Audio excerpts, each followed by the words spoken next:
Post-apocalyptic Hello, still very small number of people who have come to see me ramble. It's time for another incident of me vomiting content into the infinite void of nothingness that is YouTube, and hoping to hear the response, I subscribed! Like and subscribe if you enjoyed the video, and comment if you have anything to say. Oh, and dislike if you didn't enjoy it. Or you clicked on it, heard my voice, and thought, why is this child making Splatoon content? I don't watch idiotic children.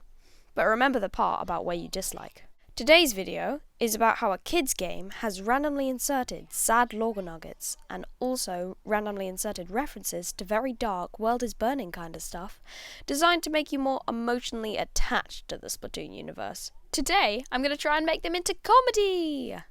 Let's get started. The first fast fact is the most obvious, and it's that this telephone... May I note, why is it that this scientist guy decided to place his AI not in a big computer with networks and cameras everywhere, not in a more modern-looking telephone, but in the most antiquated-looking telephone thing ever? I mean, what's up, scientist guy? Why must you treat me this way? This telephone has murdered 10,007 random octolings, which is an oddly specific number. Nintendo? Is this some kind of subconscious hypnotism crap? Oh yeah, and he hasn't just murdered them, he kidnaps them, forces them to complete a series of dangerous, constantly fatal challenges, and murders them if they are successful. And he's also kidnapped many more Octarians, brainwashed them, and forced them to fight their own kind for eternity. But we ignore that, because we just do. Okay, second sadness inducer. It's another Octo expansion one. The fact that every time you die during the escape, canonically your Octoling actually dies, and also you die inside, is very sadness-inducing. But only because of something present in Splatoon that's not in other games. Canonical respawning. In Mario, you just die, all of the time. In Overwatch, you just die. And yet, they respawn in Splatoon. What kind of randomness is that? And everyone acts all somber, like it's something so special that you die canonically in the escape. And just get over it. I mean, my family members die all the time, and I don't act all somber at the funerals. I wonder why nobody laughs at my jokes at those funerals. They're all like, stop, Crash Matt, this is serious. Are you not sad your loved one has died? /S, by the way.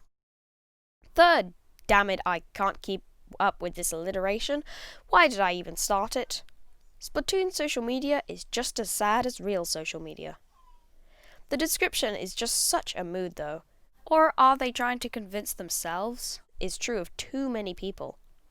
It also shows that Inklings and probably Octolings have mental health and self-esteem problems, the same as me and you, which makes you wonder why Nintendo has to have some small comment about the human condition in every game, even when it's not about humans.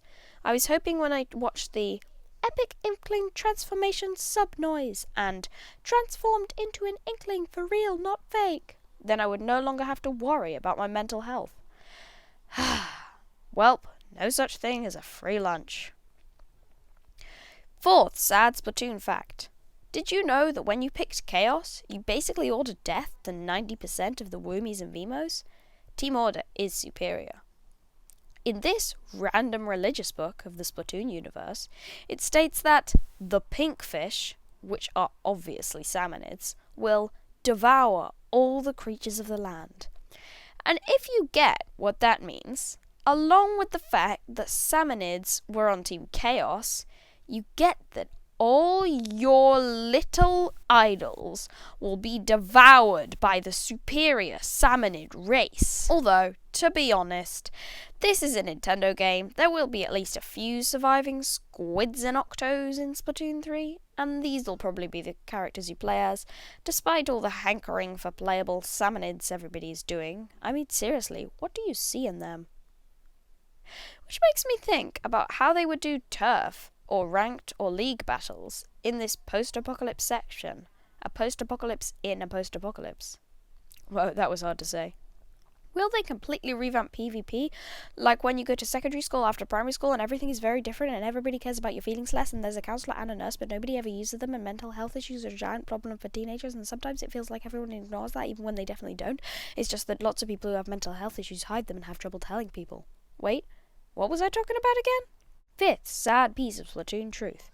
The Zapfish are just a relatively normal mix of catfish and electric eel, and the Inklings and Octos kidnap them and use them to power everything. The Octarians even use them for powering giant war machines. Imagine you were just an innocent fish swimming along, having a good day in your pond, when suddenly you get grabbed by a giant tentacle and placed inside a machine with no food, no water, no light, and no friends. Although, to be honest, that's a little bit relatable. Sixth fact of sadness. Turf war used to be an actual war, with death and cruelty and everything. Which Inkling decided to turn this cruel, bloody fact of life into a fun sport for all the tweens and teens of the modern world? I do not want to meet them. Captain Cuttlefish was in these wars. He fought. And now he just watches on as the young Inklings listen to rock and jazz, which is good regardless, whilst they casually murder each other in imitation of war. We sure do live in a society. Seventh, heartbreaking Splatoon info chunk. The Octarians are already living in a post-apocalyptic post-apocalypse and don't need the Salmonids to create theirs. After the Great Turf War, they scattered into the kettles we see them in the hero modes, and they're basically just trying to survive on what little they can find in their screen-surrounded hellhole kettle caves. Plus, they constantly get murdered by Agents 3 and 4, and you can only imagine they were killed before that by Callie and Marie, Agents 1 and 2. 8th Splatoon Angst Aggregator. This one's a mini one, but still sad. You know the band ABXY, also known as Chirpy Chips? You see that anemone? Second from the right. You see that small grey thing on their head? Guess what it is? You probably think it's some kind of fish. It's a clownfish. You think, why is it grey then? It's not a special kind of clownfish. I kid you not, it is dying from neglect. This is official Splatoon lore. I don't even need to come up with a joke. This is just so ridiculous. What the flip, Nintendo? There. That's enough Splatoon facts to have you stopping your kids playing Splatoon and sending angry emails to Nintendo saying this game should be rated 18. I think we're done. As a small channel with 0 subscriber base and nobody to get angry at me for doing this, may I say if you've watched it this far, at least grant me a like or a dislike and comment if you have anything to say. Have a nice woomy full day and see you in the next video.